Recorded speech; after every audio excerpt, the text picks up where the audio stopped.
Hi guys, this is me sir Tauheed. और आज हम बात करेंगे पास्ट परफेक्ट टेंस के बारे में कि ये टेंस क्या होता है, इसका इस्तेमाल कब होता है, इसका स्ट्रक्चर क्या है और फिर चंद एग्जांपल्स हम इसकी देखेंगे।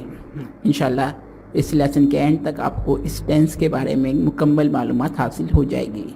तो शुरू करते हैं इसकी डेफिनेशन से, जो कि है this tense describes the actions और activities that were completed or stopped in the past point of time or before a past event।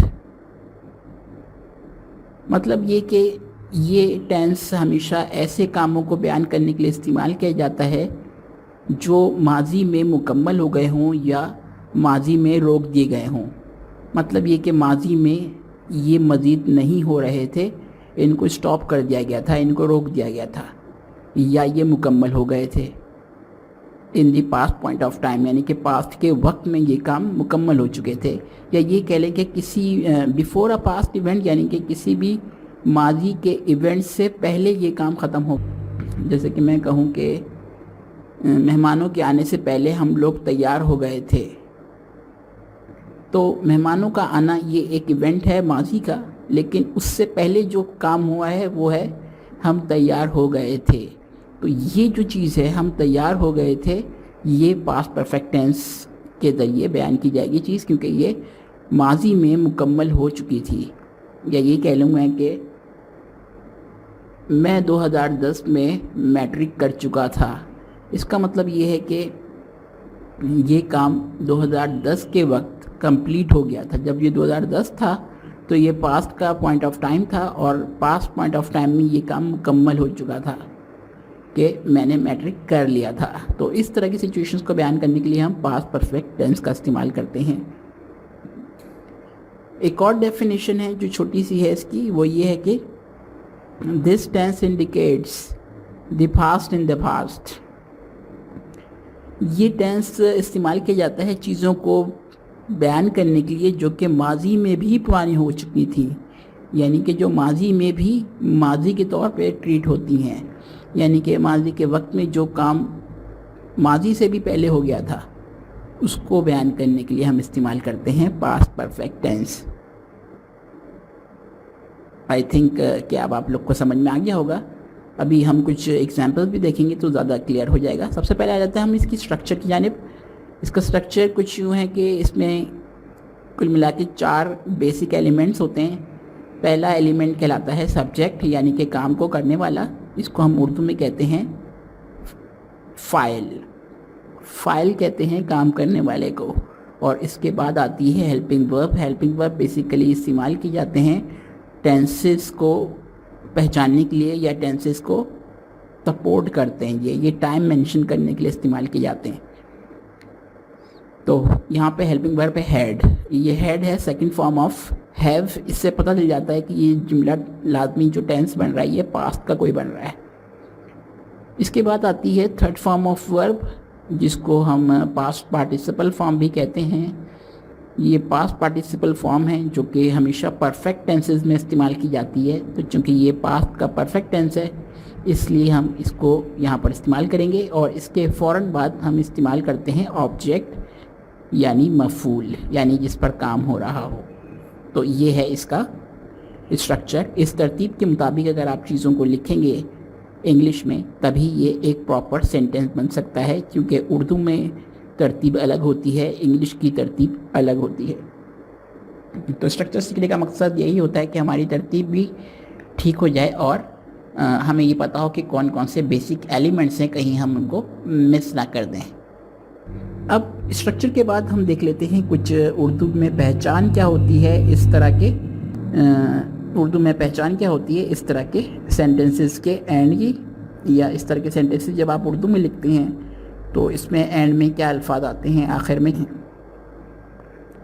जब आप कोई भी ऐसा जुमला लिखते हैं जिसका ताल्लुक पास्ट परफेक्ट टेंस से हो तो उर्दू में आमतौर पे इस तरह के वर्ड्स आते हैं, जैसे कि चुका था, चुकी थी, चुके थे, या फिर लिया था, ली थी, लिए थे, या फिर दिया था, दी थी, दिए थे।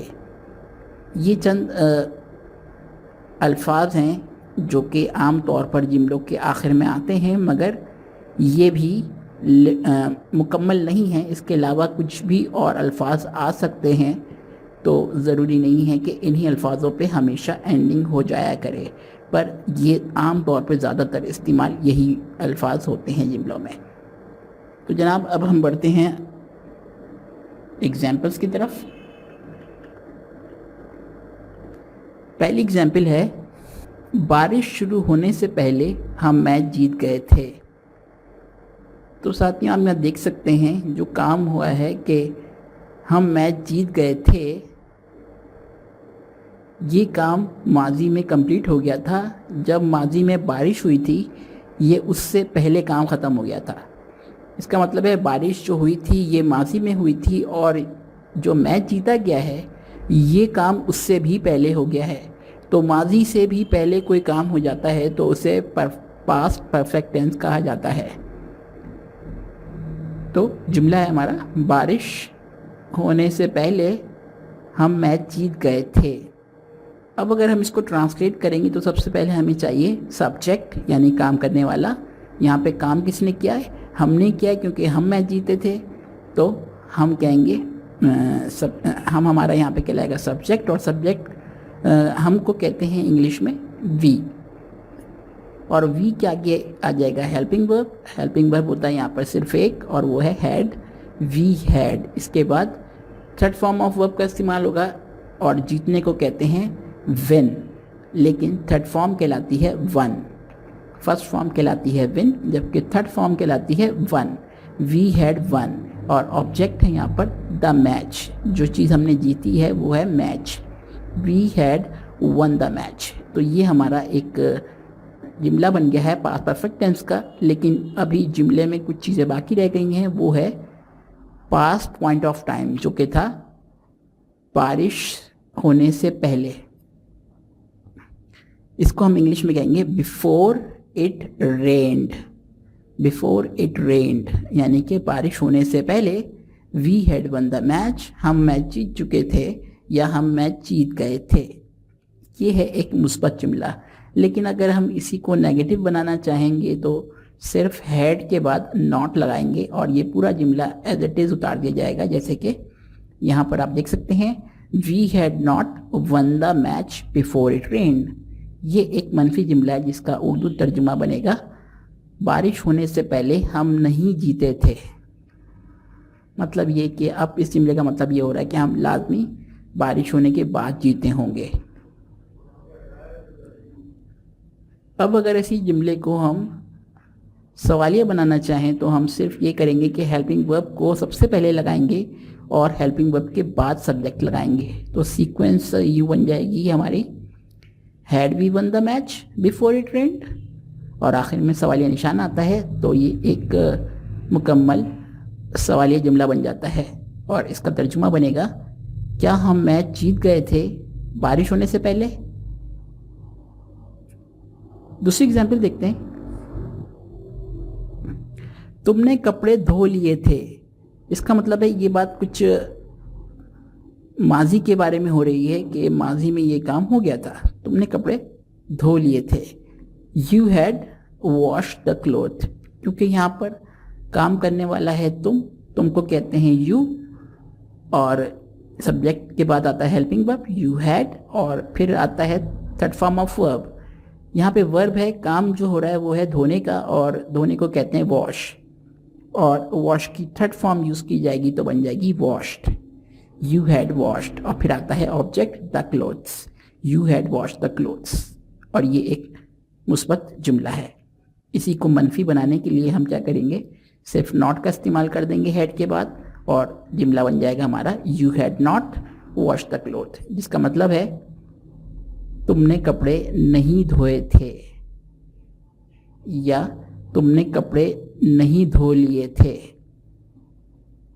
अब अगर इसी को सवालिया जुमला बनाना हो तो हम कहेंगे, हम ये सिर्फ इतना करेंगे कि हैड को यू से पहले लगाएंगे और बाकी तरतीब वैसे ही रखेंगे, और आखिर में सवालिया निशान आएगा, had you wash the clothes, इसका मतलब बन जाएगा क्या तुमने कपड़े धो लिए थे।